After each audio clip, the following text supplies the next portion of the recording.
एक चीज़ के बारे में पढ़ा, जिसे बोलते हैं शर्पा मेंटालिटी। शर्पा वो लोग होते हैं जो माउंटेन्स चढ़ते हैं। तो जब कोई माउंटेन चढ़ता है तो ये नहीं देखते कि आगे कौन सा रास्ता है, क्या आएगा, क्या होएगा, बस चलते रहते हैं विदाउट एनी थॉट्स। तो मेरा भी यही माइंडसेट है बिजनेस में। हमने नहीं सोचा कि हमारे पास इन्वेस्टमेंट कम है, ये ज्वेलरी को इंडिया में पहनेगा नहीं पहनेगा। हमने सारे थॉट्स को एकदम अलग रख दिया और बस हम करते गए। तो बेसिकली जैसे लोग खुद को स्टाइल करते हैं, खुद के चेहरे पे चश्मे लगाते हैं, हम एक पैंडा पे लगा रहे हैं और एक ये पेंडेंट पे लगा रहे हैं। तो सेलिब्रिटीज़ को तो बहुत ही मज़ा आएगा ये पहन। इसकी आंखों में भी जो अंदर वाला डॉट है ना, वहाँ ब्लैक बनेगा, बाकी पूरा वाइट रहेगा। हमारे दिमाग में माइंडसेट था कि we have to be hustlers, कुछ ना कुछ तो बनाना ही था। The sky is the limit for both of us. Nice, nice. 19 साल के ही हो ना? हाँ। Why jewelry? आपका कोई बैकग्राउंड रहा है ज्वेलरी में? My dad has been into this gem and jewelry industry from last 30 years. वो मैन्युफैक्चरर, एक्सपोर्टर है बड़े-बड़े मेजर ज्वेलरी डिजाइनर हाउसेस के लिए, ऐसे अमेरिका, यूके, यूरोप। और कॉलेज नहीं गए? मैं कॉलेज में पढ़ता हूँ, Parsons school of design, New York. Parsons is brilliant. one of the top schools for design. design schools. How did you get in? मतलब एडमिशन वगैरह इजीली हो गया? जिलियनर की वजह से मुझे 40% स्कॉलरशिप मिली। well done. और आप कुछ फुल टाइम प्रैक्टिकल पढ़ाई इतनी हो रही है यहाँ पे, तो थियोरेटिकल का क्या मतलब? पर फ्यूचर में ऑफ कोर्स मैं देखूंगा जाने का। तो आदित्य, जो आपके जो फैमिली बिजनेस है वो तो डिफरेंट टाइप ऑफ ज्वेलरी बनाते होंगे ना? हाँ, my dad is into just fine jewellery, मतलब बहुत वुमेन सेक्टर ज्वेलरी बनाते हैं वो लोग।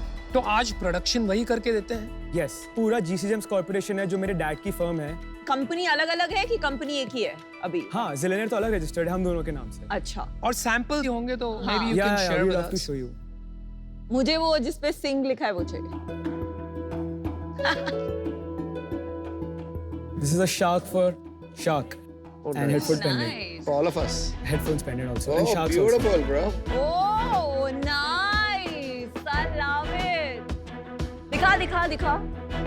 अनुपम इधर, अमन इधर। ओए अनुपम मत बुलाइए मुझे, अच्छी बात मैंने तेरे पहले भी बताया, एक दो लोगों ने पहले बुलाया था, गुस्सा आ जाता। What's wrong with you? All right. Nice. I love it. Hey, yo, I'm a zillionaire. ये वाला शायद आपको अच्छा लगे। ये क्या है? हाँ, ये दे दे ये यार। नर्ड ये इमोजी बहुत- पेंडेंट हाँ, है। वैसे मैं नर्ड नहीं हूँ पर ठीक है। नहीं नर्ड मतलब इसमें ग्लासेस है ना। I love it, man. You guys are doing a great job. You look so good. अरे राघव, एक बार अपना दांत दिखाओ ना वो crystal. Oh my God. Turn करो। दिख रहा है? Yeah, totally. These are real diamonds? These are cubic zirconia. सीजर। मुझे अमन का काफी कूल लग रहा है। मेरा बहुत कूल है भाई। यार मेरे को एक ऐसा चाहिए आईवेयर का, कूल For आईवेयर। sure. ठीक है? I think maybe I've seen you guys on Instagram. Yeah. हमारा इंस्टाग्राम वेरीफाइड भी है। हाँ, कितने फॉलोअर्स हैं? 32,000। Not bad. 2 years. ये हमारा इंस्टाग्राम पेज है। एंड बहुत सारे सेलिब्रिटीज भी हमारी ज्वेलरी पहनते हैं। लाइक रफ्तार, बी प्राक, मंज म्यूजिक, प्रोग्रेसिव ब्रदर्स, ये सब। रणवीर सिंह सिंह, पहनता है। Janhvi, Ananya Pandey. How did you get in touch with them? उनके स्टाइलिस्ट के थ्रू रीच आउट किया, वो हमको डीएम करते हैं। डीएम पे हम फिक्स कर लेते हैं मीटिंग, हम कनेक्ट करते हैं कॉल पे, कस्टम पीस बनाते हैं, फिर कलेक्शन में उनको जो चाहिए होता है। Wow. It's crazy, man. But आपका जो आप डैड के बिजनेस से आप जो खरीद रहे हो, उनको आप कैसे देते हो? पर पर पीस देते हैं हम, जो कॉस्ट प्राइस आती है सिल्वर के अकॉर्डिंग, लेबर के अकॉर्डिंग, बस वही उसी पे हमको बिल करके देते हैं। इसका क्या कॉस्ट होगा? 12,500। इसका हमारी कॉस्ट प्राइस होगी around 5,000 something. But of course इसमें ओवरहेड्स भी लगते हैं, जैसे इलेक्ट्रिसिटी, रेंट, मतलब वो ऐड करके he comes up with a certain price, फिर हमें मिलता है। लेकिन वो तो एक कन्वीनियंस हो गया अभी, हाँ, बिकॉज इज योर डैड। आगे जाके अगर आप बाहर से करेंगे, खुद की फैक्ट्री डालेंगे तो कॉस्ट तो बढ़ेगा ना? नहीं? या तो वो फैक्टर किया है आपने? अभी तो हमने विजन हमारा है फैक्ट्री लगाने का, बट अभी हम फुलफिल कर पा रहे हैं जितने भी ऑर्डर्स हमारे पास आ रहे हैं। प्रोडक्शन कैपेसिटी हम मीट अप कर रहे हैं जो हम डैड से सोर्स कर रहे हैं ज्वेलरी। कितना प्रोड्यूस करते हो पर डे? अराउंड 50,000 पीसेस बन सकते हैं। अभी बनाते कितना? हमारा स्टॉक में अभी है 400 piece. I think he is asking कि मंथली अभी कितने पीसेस बनाते हो, मैन्युफैक्चर कितने Monthly- बेचते हो, number of pieces? 100 to 150 pieces मतलब तो मिनिमम बनते ही हैं। नहीं, मेरा क्वेश्चन ये है, आपकी कैपेसिटी कितनी? Daily production capacity I would say 1200 pieces तो है। कितने डेज वर्किंग होते हैं? छः। तो 24 दिन हो गए। हाँ, तो आपके मंथली अराउंड 40,000 है। 40,000। हाँ, ठीक है, और अभी आपकी कैपेसिटी यूटिलाइजेशन कितनी है? 40,000 तो नहीं हुए, 30,000 हुए, चलिए ठीक है। कैपेसिटी यूटिलाइजेशन कितनी है? आप तो इसको ब्रीफ अप कर सकते हैं, मतलब मैं समझ नहीं रहा। आपकी टोटल फैक्ट्री की कैपेसिटी 30,000 है। टोटल की हाँ that is his father's factory. Zillionaire के लिए कितनी कैपेसिटी है ये पूछ रहे हैं आप। जिलेना की 300 पीसेस 300 पीसेस आप बना सकते हाँ, हैं हाँ, दिन के। दिन के बना सकते और अभी कितना बना रहे हैं? अभी हम बना रहे हैं ऑर्डर्स के हिसाब से कितने पीसेस ला रहा हूँ 50 पीसेस है या 30 to 40 40 pieces A day? वो कितने लोग बना रहे हैं? हमारे लोग होंगे कारीगर।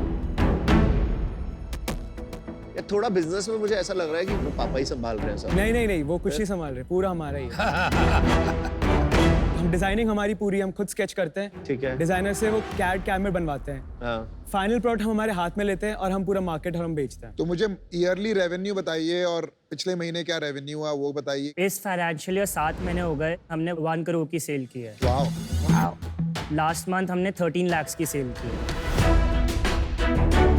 And how has this been growing, मतलब बढ़ कैसे रहा है ये? लास्ट फाइनेंशियल ईयर हमारी सेल 72 lakhs थी और last two last financial year हमारी सेल 11 lakhs थी। और इस साल कितना होगा रेवेन्यू? इस साल प्रोजेक्टेड 2 CR प्लस। Amazon पे बेचते हो किसी नहीं, only D2C, only our website. Only website. और एवरेज आपका टिकट साइज कितना है? 14,000। अरे तो कितना मार्केटिंग स्पेंड है इस 1 करोड़ के रेवेन्यू में 25 lakhs। अभी तक? 7 महीने में आपने 7 महीने में हमारा रुआस 4 का है। ROAS होता है रिटर्न ऑन एड स्पेंड। मतलब अगर आपने 100 रुपए की मार्केटिंग करी जिससे आपको एडिशनल 500 रुपए का रेवेन्यू आया, तो आपका ROAS return on ad spend हुआ 500 डिवाइड बाय 100 मतलब 5। और अभी आपका प्रॉफिटेबल है, मार्जिन क्या है? इस 1 CR में 40 lakhs है cost of production cost, 25 lakhs है customer acquisition cost, 14 lakh salaries है, 3 lakhs का हमने शूट कराया, 3 to 4 lakhs का, और ओवरहेड्स 2 lakhs है। वाओ। 15 लाख प्रॉफिट बचे। एक बात की तो दाद देनी पड़ेगी यार, 19 साल की उम्र में आप लोग 15 लाख रुपए कमा रहे हो। I mean this is incredible जो हमारे देश में आप जैसे नौजवान कर रहे हैं, बहुत ही कमाल की बात है।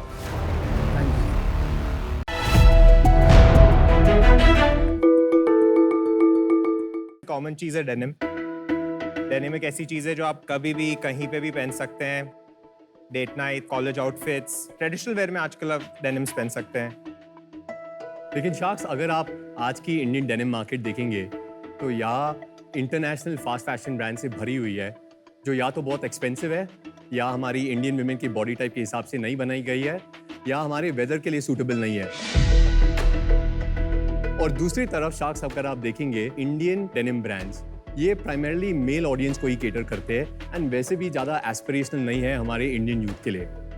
तो शार्क्स, यही प्रॉब्लम सॉल्व करने के लिए हम आए हैं हमारे ब्रांड के साथ, वो है फ्रीकिन्स। नमस्ते शार्क्स, मेरा नाम है पुनीत और मैं हूँ बॉम्बे से। और मेरा नाम है शान और मैं हूँ अहमदाबाद से। फ्रीकिन्स एक denim fast fashion apparel brand है जो हर हफ्ते अलग अलग स्टाइल्स लॉन्च करता है इंडियन वुमेन बॉडी टाइप के लिए और जेन ज़ी फोकस्ड है। हमारे पास 35 से ज़्यादा कैटेगरीज हैं और 1500 से ज़्यादा स्टाइल्स हैं डेनिम में।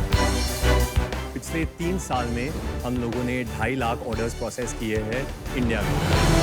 हमारे स्टाइल्स कॉलेज गर्ल्स भी पहनते हैं और बॉलीवुड सेलिब्रिटीज़ भी पहनते हैं।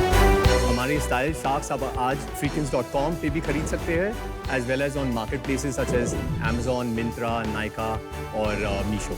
हमारा विजन क्लियर है, अगर डेनिम या जीन्स की कोई बात कर ले तो फ्रीकिन्स पहले आना चाहिए और इसी के लिए आज हम आस्क लेके आए हैं 70 lakhs for 1%। हमारा धुंधला हो गया विजन। टीम फ्रीकिन्स शार्क टैंक पे आपका स्वागत है। Thank you. अभी आप बताइए आप दोनों के बारे में। मैं स्ट्रेट आउट ऑफ कॉलेज था जब फ्रीकिन्स चालू किया। It was out of an insight. मेरे फ्रेंड्स लेके आ रहे थे, they were getting it trimmed here, alter करा रहे थे। They were looking at the western OTT content but not getting the products in their height, their size, and that's how it started. So मेरा background of family is what supported me.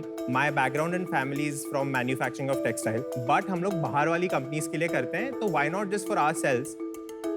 और आपके पापा की denim की भी factory थी? मेरे uncle की। So me और मेरे uncle Sachin, we started using वही fabrics और वही stock to make products for ourselves. 3 साल हो गए and then the Freakins was being looked for an acquisition by one of the larger online marketplaces. जहाँ मैं पुनीत से मिला। पुनीत वहाँ काम कर रहा था। जी आकाश, मैं नायका पे काम कर रहा था और उधर मैं चीफ स्ट्रैटेजी ऑफिसर था। पहले ही हफ्ते में फ्रीकेंस की डील आ गई थी, शांत की और मेरी तो उधर ही क्लिक हो गई थी कि इंडिया में अगर फास्ट फैशन ब्रांड बनाना है तो पूरी supply chain full stack ownership होनी चाहिए। तो मैंने शान को फोन किया एंड सेड कि क्या कर रहे हैं, चलो साथ में कुछ करेंगे तो कुछ बड़ा बना लेंगे, and that's how we came together. और हाउ डू यू फील कि आप नायका से बड़ा चेक लेने को और आपको पुनीत मिल गया उसकी जगह? अक्वायर हमने किया ना। वाह वाह वाह। तो आपके अंकल का भी हिस्सा है इस कंपनी में? जी।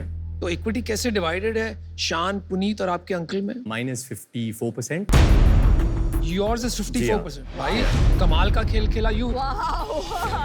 क्या एक्वायर करा है? एक्वायर कर ही लिया। 54% yours. One second, just clarify. 36%। 36 और अंकल जी? अंकल जी 5% और बाकी? and 5% ESOP too. How did you freaking do it? I'll answer that. When we started, पहले से ही विजन था कि बड़ा करना है। सप्लाई चेन अपने पास है, मार्केटिंग अपने पास है, जेनजी कंज्यूमर ब्रांड है। We lacked big time on biz ops, जिसके वजह से 3 साल में we have incurred losses and stuff. You lack what? Business operations. ये कैसे डिसाइड हुआ कि UR54 एंड आइडिया आप लाए थे? हाँ, शान own 40% always, Sachin own the other 60%। तो मैंने आके वो 60% ले लिया था। अभी के लिए we got commitments of 4.5 crore and we've also signed At what valuation? वो 20% कन्वर्टेबल नोट पे किया है। At cap क्या है वो? वी कैप हम लोग बात कर रहे हैं 30 करोड़ की एंड 60 करोड़ की, लेकिन उसमें भी थोड़ी फ्लेक्सिबिलिटी है बिकॉज फ्रेंड्स एंड फैमिली है, रेपुटेशन नाम पे देते हैं। एंड फिर डेक्स्टर के साथ हम लोग अभी ये महीने जा रहे हैं out to raise money, and उनके साथ जब बातचीत हुई है तो we spoken about a valuation of somewhere around 70 crore, इसलिए वो वैल्यूएशन आ गई है। आपके डेजिग्नेशंस क्या है? I'm running the marketing for CMO and you are CEO। Yes. they all made something for each one of you. अरे वाह, Can we get it? ले आइए रिश्वत, ले आइए जल्दी से।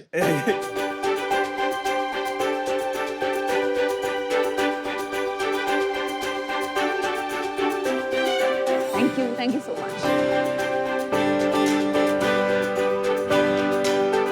बढ़िया है भाई।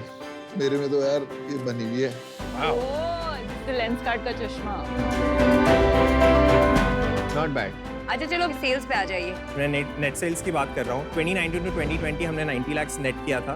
2020 टू 2021 हमने 6.7 CR नेट किया था। वाह। उसके बाद हमने 2021 टू 2022 हमने 10.4 CR नेट किया था। Puneet is adding value. And अब दिस फिस्कल ईयर हमने 6 महीने में एवरेज ऑफ 90 लाख का नेट किया, and September has been one of the bigger months of 90 lakh के ऊपर। लॉसेस और प्रॉफिट्स करने से year 1 was like a break even, छोटा नंबर था तो बहुत कुछ ऊपर नीचे नहीं था। ईयर 2 में हम लोग ने 2.1 CR का लॉस किया। ईयर 3 में 3.8 CR का लॉस किया। बट इस साल हम लोग ने ये अभी एक सेकंड, ये किसने पैसे भरे लॉस के? आपने भरे? हाँ, so family was funding it through stock, क्योंकि मैन्युफैक्चरिंग ऑलरेडी था तो वो इन्वेंट्री कैपिटल जो था वो अंदर आया जा रहा था। अच्छा। एंड इस साल हम लोग ने अभी तक इन टोटल लॉस 60 लाख का किया है 6 मंथ्स में। तो ये लॉस हो क्यों है? That is my thing. For 2 साल तक हमारे ग्रॉस मार्जिन हमको पता नहीं थे, we were selling it very cheap. हमारे पास इन्वेंट्री टर्न्स और इन सब का नॉलेज बिल्कुल नहीं था, so we were just pushing it out. Inventory डाले जा रहे थे, सेल हो रही थी पर पता नहीं था कितना बना है, क्या कर रहे हैं। जब अप्रैल में जब सब कुछ स्ट्रक्चराइज होने लगा, 38% का ग्रॉस मार्जिन से हम लोग 63% ग्रॉस मार्जिन पे आ गए।